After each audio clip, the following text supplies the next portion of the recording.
माँ बाप के सपने लेके हम आते हैं पूरा करने के लिए, ना कि उनके सपने को डुबाने के लिए। शिक्षा एथिक्स पढ़ाएंगे और बेसमेंट में पूरी कोचिंग चलाएंगे। 16 जून के पहले लाइब्रेरी की फीस 1000 थी, आज 2500। ये कैसे हुआ? सर एनओसी के नाम पे पैसा कौन लेगा? आप अंदाजा लगाइए। मैं डायरेक्ट बोल रहा हूँ, दिल्ली पुलिस बैक फायर नाला कर रहा है तो एमसीडी को बैक फायर होना चाहिए कि नहीं होना चाहिए? एमसीडी क्या कर रही है? सील कर दो, लाइब्रेरी सील कर दो। ये आम आदमी पार्टी वाले और ये भाजपा वाले आपस में क्यों लड़ रहे हैं? किसको दिखा रहे हो भाई? ये जो बिल्डिंग आप देख रहे हैं, यहाँ पर एक घटना हुई थी करीब 1 साल पहले। तारीख थी 16 जून और ये बिल्डिंग है मुखर्जी नगर में और बिल्डिंग का नाम है संस्कृति कोचिंग सेंटर है। आपने देखा होगा, तस्वीरें आई थी, आग लगी थी और बच्चे कूद रहे थे। घटना को 1 साल बीत गए हैं, रंगाई पुताई हो गई है, मगर इस देश में घटनाओं को भूलने का एक लंबा सिलसिला रहा है। घटना होती है, लोग भूल जाते हैं। अभी ओल्ड राजेंद्र नगर में घटना हुई है, पानी में डूब के बेसमेंट में 3 बच्चे खत्म हुए हैं। उसके बाद से आंदोलन चल रहा है, मगर 1 साल पहले यहाँ भी आंदोलन चला था।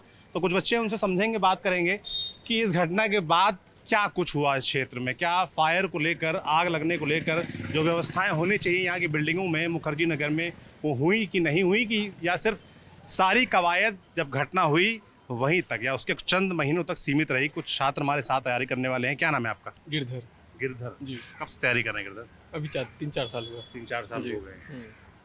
तो जैसे ये बिल्डिंग हुई थी, आप लोग घटना याद हो, तब तो रहे होगे, आप लोगों ने देखा होगा, बच्चे कूद रहे थे, भयंकर बवाल हुआ था। 16 जून की घटना है, उस समय नेट का एग्जाम था। हाँ। मुझे इसलिए डेट याद है। अच्छा। 16 दिन को बच्चे वहाँ, हालांकि यहाँ पर कोई इंजरी नहीं, मतलब इंजरी तो हुई थी, कोई मौत बात ये हुई थी कि इंजरी नहीं हुई थी। हाँ, मौत नहीं। और घटना थी खतरनाक और उसमें जान जा सकती थी लोगों की। बच्चे कूदे थे, सबने देखा था। एक्चुअली उस घटना का मेन इशू ये था कि जो मीटर थे, एसी चलने, जून का महीना था, जब एसी चलने लगी तो मीटर का तार जो है फट गया और उसकी वजह से गैसेस ऊपर गई, तो उस वजह से घटना हुई। तो उसके बाद जो कदम उठाए गए, तो मीटर बाहर लगाने की जो प्रक्रिया हुई और जो एमसीडी की एनओसी की बात हो, पुलिस की एनओसी की बात है, वो सारी प्रक्रिया, जो गैसेस को बुझाने के लिए जो गैसेस बोतल रखे जाते हैं, सिलेंडर रखे जाते हैं, वो सब रखने की बात हुई, लेकिन एक कोटा पूर्ति करके। ये मैं जानना चाहता हूँ, आप लोग क्योंकि क्षेत्र में रहते हो, जाते भी होगे, इस बिल्डिंग की बात क्यों, बाकी जो बिल्डिंगें हैं, ये घटना हुई उसके बाद से क्या जो अग्निशमन को लेकर जो तैयारियां होनी चाहिए बिल्डिंगों में, क्या वो प्रॉपर व्यवस्थाएं हुई? क्योंकि हमको कोई बता रहा था कि एनओसी तो मिल गई है सब। देखिए सर, थोड़ा सा कैमरा ऊपर करिए, एनओसी दिख जाएगी। ये है तार। अभी पटेल चेस्ट में एक लड़का, पटेल नगर की एक घटना, वैसे कोई फायर में तार नहीं लपटे गए और बता रहे हैं कि मतलब तार लगा दिया गया। भाई खाना पूर्ति से नहीं चलेगा। माँ बाप के सपने लेके हम आते हैं पूरा करने के लिए, ना कि उनके सपने को डुबाने के लिए। आप बेसमेंट में क्लास चला रहे हैं, सुरक्षा व्यवस्था करते नहीं हैं। आप कहते हैं मेट्रो बेसमेंट में चल रही है। सर, मेट्रो में अगर बेसमेंट चल रही है तो वहाँ व्यवस्था की गई है, ना कि आपका पानी भरने से बच्चे मर जा रहे हैं, करंट लगने से बच्चे मर जा रहे हैं। आप बोल रहे हैं कि हम 4 लोगों को जिम्मेदारी थमा देते हैं, और किसको पकड़ेंगे आप? जो लेबर है, लेबर क्लास के बच्चों को आप, लेबर है वो किसी भी इंजीनियर या किसी ठेकेदार को आप नहीं पकड़ेंगे, क्योंकि हाथ उसका, अगर वो नहीं पैसा पास करेगा, फंड पास नहीं करेगा, अगर विधायक फंड पास नहीं करेगा तो लेबर क्या करेगा? लेबर आएगा, एक तार जुड़ा हुआ है। और हमारी भारत व्यवस्था कहीं का भी देख लीजिए, सारे भारत एक जैसे हैं, एक जैसे बिजली मीटर है। आप कहते हैं सुरक्षा की व्यवस्था करते हैं, कोई सुरक्षा व्यवस्था नहीं है। हम लोग आते हैं, अभी बाढ़ के टाइम पे कोचिंग बंद कर दिए, घर चले जाएंगे, क्या मिलेगा मुझे? पढ़ने आए हैं, ना कि हम यहाँ व्यवस्था में बवाल करने आए। अगर 10 दिन मेरा जा रहा है बीपीएससी अगले मंथ 30 सितंबर को, तो क्या करेंगे हम? फिर इसी में घटना बवाल में फंसे रह जाएंगे, फिर क्लासेस बंद हो जाएंगी, फिर छुट्टी हो जाएगी।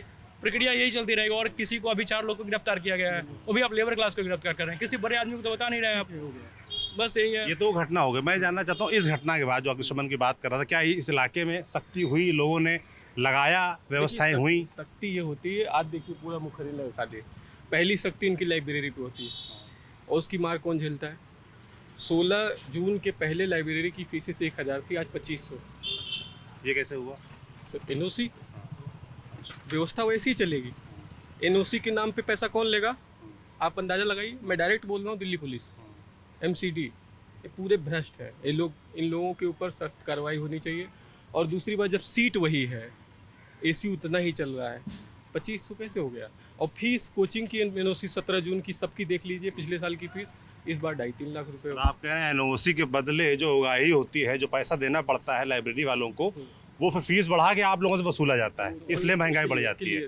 और जो ओल्ड राजेंद्र नगर की घटना है, मैं आपको एक चीज़ बता देना चाहता हूँ कि दिल्ली में इतनी बारिश ही नहीं हुई है कि कोई डूब के मर जाए।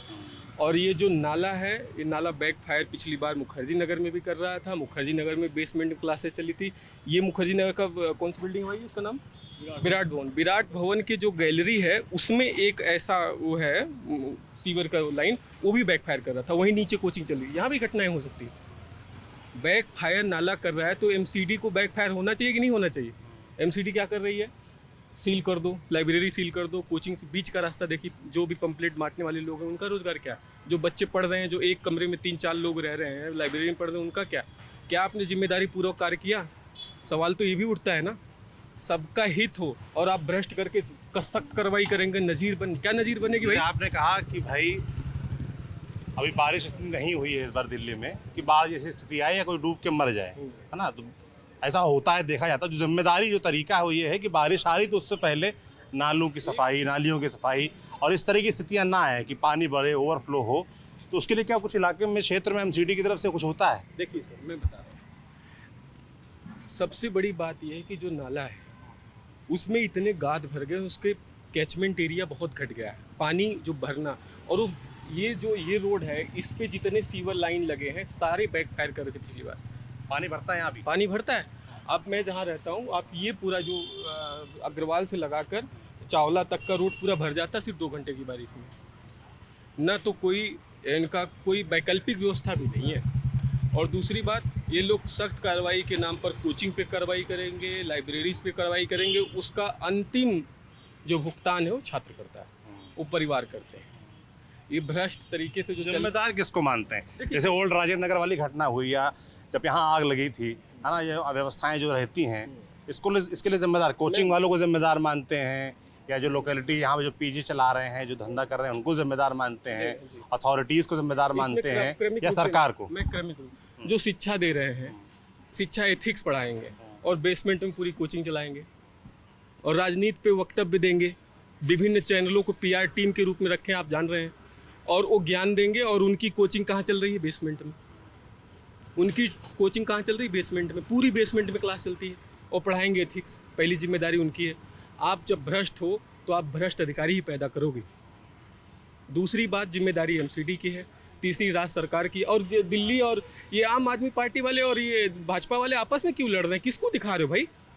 सब जानते हैं दिल्ली एमसीडी आम आदमी पार्टी जीती है।